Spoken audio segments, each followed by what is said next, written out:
zakat emas. Iki emas temenan itu tuh, Mas Husain, Mas Hari, Mas Ardian, ini emas temenan ya. Emas batangan atau emas yang dibuat untuk mata uang pada masa lalu. Jadi emas yang perhiasan itu wajib dizakatin apa mboten? Ada perbedaan pendapat di kalangan para ulama. Dalam pendapatnya Imam Syafi'i sendiri, menurut beliau terkadang beliau mengatakan wajib, terkadang beliau mengatakan tidak wajib.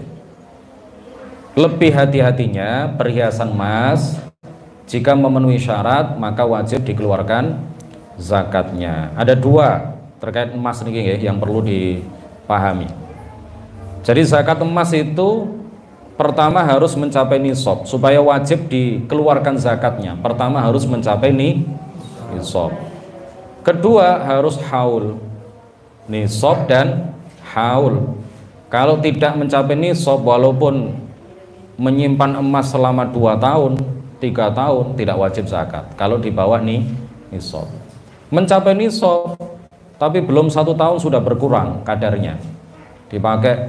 Sebagian dipakai untuk keperluan harian, dapat 10 bulan berkurang dari nisab, maka tidak wajib dizakati. Nisabnya emas itu berapa? Nisabnya emas itu kalau dalam hitungan Yayasan Syahamah, emas murni itu 85 gram. Murni loh ya. 24 karat itu belum murni. Jadi emas 24 karat, Bu. Emas 24 karat itu masih ada campurannya walaupun sedikit. Jadi kalau emas murni itu 85 gram. Kalau 24 karat ada hitungannya sendiri. 21 karat ada hitungannya sendiri, 18 karat ada hitungannya sendiri. Niki sing kula terangaken waktu ini mepet, engko jenengan dijak ngaji sampai jam 10 ya ngomong dhewe kula. Niki kalau emas murni niku 85 gram. Dadi nek enggak ada emas batangan, nek perhiasan emas niku sebagian ulama mengatakan tidak wajib dikeluarkan zakatnya. Enten sing ada emas dalam 85 gram murni, enten. Nek enten berarti sampun mencapai nisab, tapi tidak langsung wajib dikeluarkan zakatnya. Kenapa? Harus haul dulu. Harus mencapai napa? Haul. Nah, yang wajib dizakati kalau memenuhi nisab dan mencapai 1 tahun atau haul itu dikeluarkan 2,5%. Berarti 85 gram 2,5%-nya itu 2,125 gram emas. Niku sing wajib dikeluarkan zakatnya.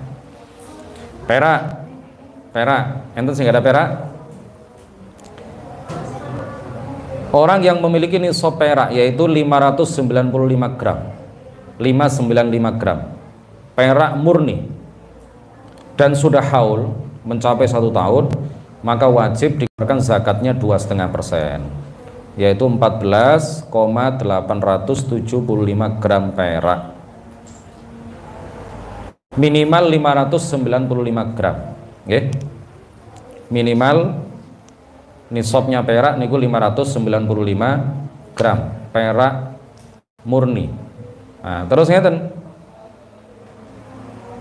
asing jenenge zakat profesi itu.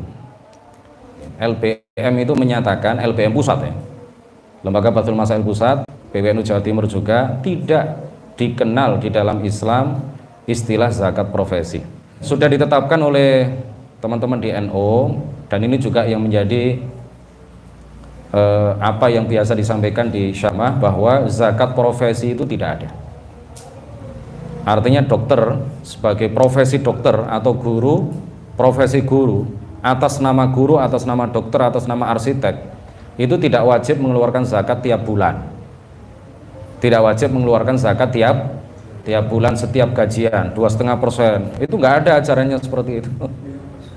5%. Untuk guru 5%. Hitung-hitungannya tambah nemen itu.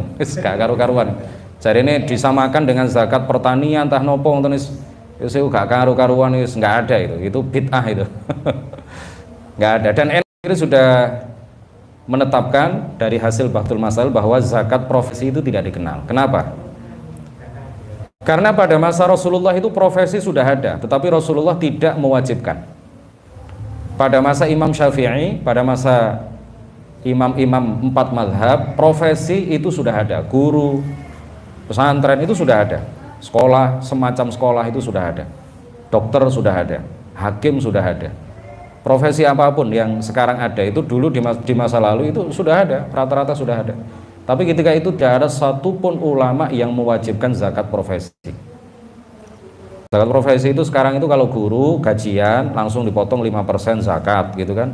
Dokter dipotong sekian persen, ono sing ngarani 2,5%, ono sing ngarani 5%. Mbuh iku ngitung-ngitung dhewe dipadakno ambek apa. Kalau dalam hadis nggak ada zakat profesi, makanya kemudian dipadakno, diijtihadi, jadi dikiaskan dengan zakat apa gitu. Dan nggak sampai menunggu haul, nggak sampai menunggu 1 tahun, langsung gajian langsung dikeluarkan. Itu nggak ada, itu seperti itu nggak ada. Nah, tapi yang ada gini. Yang ada tuntunannya itu zakat uang kertas dalam mazhab Hanafi, zakat uang kertas dalam mazhab Hanafi. Uang kertas dalam mazhab Syafi'i tidak wajib dizakati karena bukan emas dan bukan perak. Imam Syafi'i itu hanya mewajibkan zakat emas dan zakat perak. Uang kertas tidak wajib dizakati. Sampean punya uang kertas 1 triliun deposito atau apalah ya, mencapai haul, dalam mazhab Syafi'i tidak wajib dizakati karena bukan emas dan bukan perak. Yang wajib dizakati itu emas atau perak. Tapi dalam mazhab Hanafi wajib dizakati uang kertas, tabungan atau simpanan uang kertas itu wajib dizakati karena disamakan hukumnya dengan emas atau perak, disamakan hukumnya. Jadi kalau ingin hati-hati ya zakat uang kertas ini. Jadi kalau Pak Hari misalkan guru punya simpanan uang mencapai 1 nisab, nanti nisabnya akan saya terangkan, mencapai 1 nisab dan kepemilikan sampai terhadap uang kertas yang mencapai nisab ini berlangsung 1 tahun, baru wajib zakat 2,5%. Ringan. Loh kok ngono sih? Lah dokter itu penghasilannya 1 bulan bisa 150 juta. Ya, masalah zakat itu ta'abbudi ya, bukan ta'akkuli. Zakat itu bentuk penghambaan total kita kepada Allah Subhanahu wa taala. Kadang-kadang nggak bisa diakal. Jika dibandingkan zakat binatang ternak dengan zakat tanaman makanan pokok saja, itu jauh. Koyok-koyok ya, sebagian orang awam akan menyimpulkan koyok-koyok gak adil. Binatang ternak itu ringan sekali, punya sapi 30 baru terkena zakat, punya kambing 40 baru terkena zakat. Itu pun ada syarat-syaratnya, ya, ringan sekali kalau zakat binatang ternak itu. Koyo-koyo orang sini ya nggak akan terkena hukum zakat binatang ternak. Tapi kalau makanan pokok itu nggak pakai pokoknya mencapai nisab, dan nisabnya juga nggak terlalu banyak. Nggak ada waktu untuk menjelaskan ini ya. Sepertinya nggak adil gitu loh ya. Tapi ya begitu memang. Para ulama mengatakan apa yang sudah dijelaskan oleh Rasulullah di dalam hadis, yaitu yang terkena hukum zakat. Selain itu nggak terkena hukum zakat. Orang punya persewaan mobil misalkan, hasilnya 1 miliar 1 bulan, nggak terkena hukum zakat. Zakat apa itu?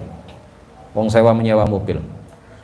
Dokter juga, kemudian kontrakan, orang Betawi, asli Betawi, punya kontrakan, rumah kontrakan belarah di mana-mana, 1 bulan itu bisa 100 juta penghasilannya. Itu juga tidak terkena hukum zakat. Dimasukkan zakat apa? Nggak ada zakat apa? Perdagangan juga tidak untuk diperdagangkan itu. Rumah itu tidak untuk diperdagangkan, dikontrakkan, disewakan, dikoskan. Ya memang begitu, zakat itu bentuk penghambaan total kita kepada Allah Subhanahu wa taala.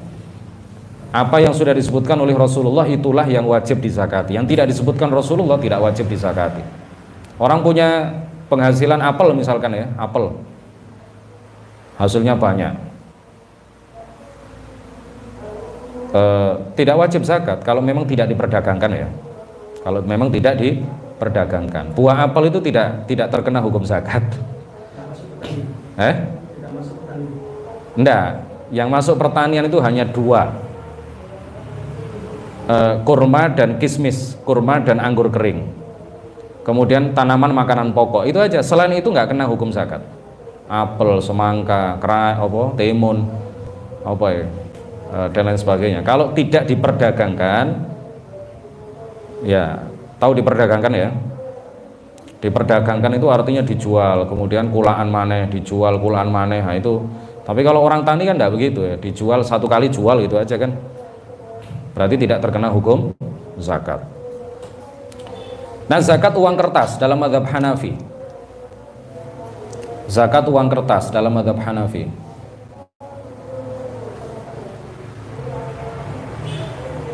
Apakah disamakan dengan emas atau perak? Kalau dalam mazhab Hanafi bisa disamakan dengan emas nisabnya, bisa juga disamakan dengan perak nisabnya. Tetapi ada ketentuan dalam mazhab Hanafi, disamakan dengan emas atau perak itu dilihat mana yang paling bermanfaat untuk orang fakir. Kalau disamakan dengan emas, orang punya 1 gram emas murni itu berapa harganya? Katakanlah 1 juta ya. Menunggu dulu sampai 85 juta karena nisab emas itu 85 gram kan. Menunggu dulu sampai punya 85 juta, mencapai 1 tahun baru wajib zakat. Lama, jadi orang fakir nggak oleh-oleh kok. Nah, kalau disamakan dengan perak itu lebih bermanfaat bagi orang fakir. Kenapa? Karena nisab perak itu hanya 595 gram perak murni. Hitung-hitungannya dihitung sama teman-teman dari Syahamah. Ini juga berdasarkan hitungan harga dari manajemen unit bisnis pengolahan dan pemurnian logam mulia di PT Antam Tbk. Dan rilis harga perak di situs www.logammulia.com pada tanggal 22 April. Harga perak murni 1 gram 12.000. Jika dikalikan nisab perak tadi 595, ketemu angka 595.000 kali 12.000 itu ketemu angka 7.140.000. Nah, ini lebih bermanfaat bagi orang fakir. Kalau ada seseorang yang punya uang kertas senilai nisab perak yaitu 7.145.000 minimal, kemudian berlangsung selama setahun, bukan langsung dikeluarkan zakatnya, tunggu sampai haul dulu. Baru kemudian apa? Setelah berlangsung 1 tahun dikeluarkan zakatnya 2,5%. Jadi nisabnya itu mencapai nisabnya itu cepat karena hanya 7.140.000 itu sudah mencapai nisab. Panjenengan punya uang minimal 7.140.000 berlangsung selama setahun, tabungannya wajib dikeluarkan zakatnya 2,5%. Punya uang 100 juta ya lebih-lebih lagi kan, sudah di atas nisab, jauh di atas nisab. Punya uang 100 juta, tabungan 100, punya uang 10 juta saja berlangsung selama 1 tahun, wajib dikeluarkan zakatnya 2,5%. Berapa? 10 juta 2,5%-nya berapa Mas Dian? Orang itu saya ketahui ya, 10 juta 10%-nya 1 juta ya, 1 juta dibagi 4 250.000, ringan kan? 10 juta dikeluarkan zakatnya 250.000.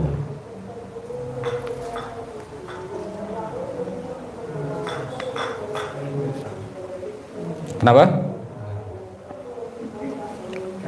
Satu lagi ini zakat perdagangan ya, dagang.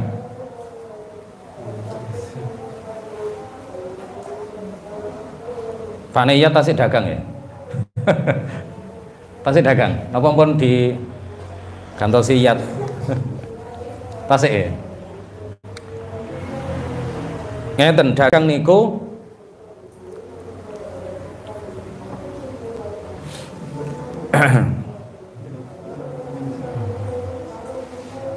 dagang niku ngeten nggih. Yang dihitung itu barang dagangan setelah setahun kita berdagang. Jadi walaupun modalnya itu kurang dari satu nisab ya, modalnya hanya 10.000, tapi setelah berlangsung 1 tahun mencapai nisab, wajib dikeluarkan zakatnya. Walaupun modalnya itu nggak sampai satu nisab, jauh di bawah nisab. Jadi kalau dalam hitungan 1 tahun itu sudah mencapai nisab, maka wajib dikeluarkan zakatnya. Jadi yang dihitung itu apanya? Barang dagangannya itu. Barang dagangannya seumpama dijual borongan orang, harga barang dagangan yang ada di toko itu seumpamanya dijual harga borongan mencapai 1 nisab, maka wajib dikeluarkan zakatnya 2,5%. Itu kapan itu? Setelah berdagang mencapai haul, mencapai satu tahun. Kemudian utang-utang ke orang, bukan utang kita ke orang, utang orang ke kita, ke pedagangnya itu juga dihitung.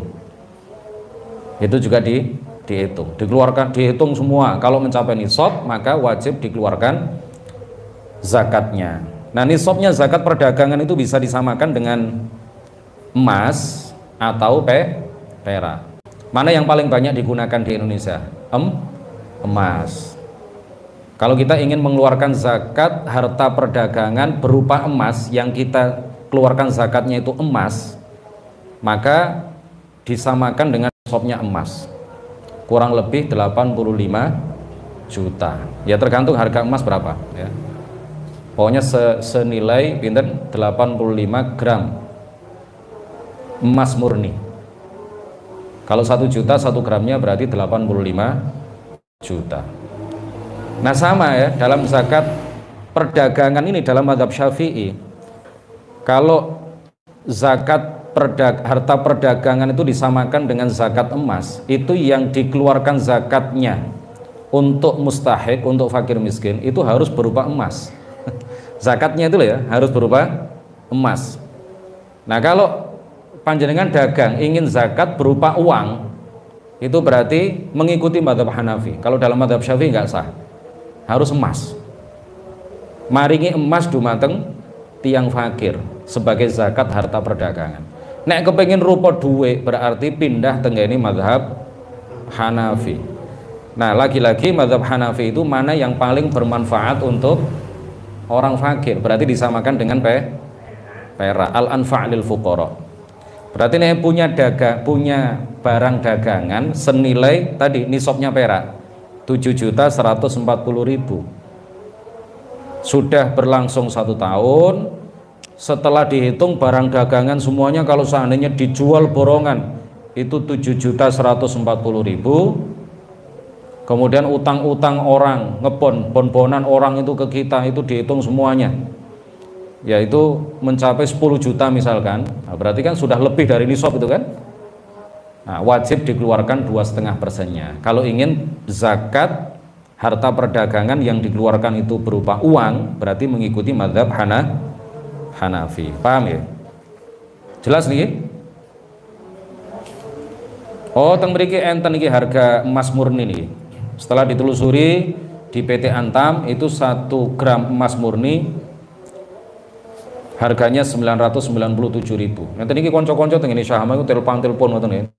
Teng ngene terus menelusuri di internet ketemu angka 997.000. Nah, kepengin mengikuti mazhab Syafi'i, zakatnya berupa emas yang dikeluarkan kepada fakir miskin, berarti mengikuti harta perdagangan itu mengikuti nisabnya emas 84.745.000. Ya Kak, mencapai tak? Nah itu kuning umi ya belum mencapai, toko ning umi belum mencapai, toko ning Pak Yat nggih mungkin pun 100 juta lebih nih mencapai nih. Tapi nek kepengin zakat berupa uang berarti mengikuti mazhab Hanafi. Mana yang paling bermanfaat untuk orang fakir, yaitu nisab disamakan dengan nisab perak. Berapa tadi? 7.140.000 untuk tahun ini. Tahun depan mungkin naik atau turun belum tahu. Jadi untuk saat ini harga untuk saat ini. Yang jelas itu 595 gram emas ya. Perak. 595 gram perak itu tidak berubah itu. Tapi harga perak 1 gramnya kan berbeda-beda. Ngerti lah Cak Ezid ya, paham ya? Bon, ada pertanyaan? Wonten pertanyaan? Nggih niki sekilas-sekilas mawon mboten cekap waktu nih. Malam terakhir kula baleni malih, kula pangsuli malih. Nek kepengin zakat melalui syahamah dipersilahkan langsung saged menghubungi kula. Berupa beras 2,5 kilo, kalau berupa uang pinten wau? 56.000, itu sudah lebih. Lebihnya diniatkan sedekah. Nggih.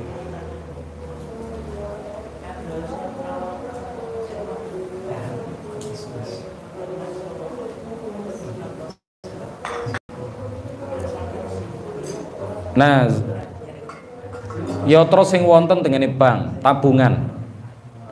Kalau dalam mazhab Syafi'i mboten wajib dizakati. Mengikuti mazhab Syafi'i mboten wajib dizakati berapapun jumlahnya. Tapi kalau mengikuti mazhab Hanafi wajib dizakati kalau mencapai nisab dan mencapai kepemilikan terhadap satu nisab itu mencapai 1 haul atau 1 tahun. Jelas nggak? Ya nek kepengin elok mazhab Syafi'i nggih mboten masalah, mboten napa-napa. Nek kepengin luwih hati-hati elok mazhab Hanafi nggih monggo, mboten napa-napa. Perbedaan pendapat di kalangan para ulama niku rahmat bagi kita. Silakan dipilih. Pun mugi-mugi manfaat. Terakhir nggih, tapi benjing injing tasik ngaos pada subuh lajeng besok jam 3:30 gangsal wonten acara buka bersama pun supe undangannya pun menyebar kalih ngaji kitab Aqidatul Muslimin ya jam 3:30 gangsal ngaji kitab Aqidatul Muslimin sampai acara buka bersama. Subhanakallahumma wa bihamdik asyhadu an la ilaha illa anta astaghfiruka wa atubu ilaik. La ilaha illallah. Allahumma shalli ala sayyidina Muhammad wa ala alihi wa sahbihi wa sallim. Rabbi ighfirli wa liwalidayya wa lil mu'minina wal mu'minat. Wallahul muwaffiq ila aqwamit thoriq. Wassalamu alaikum warahmatullahi wabarakatuh.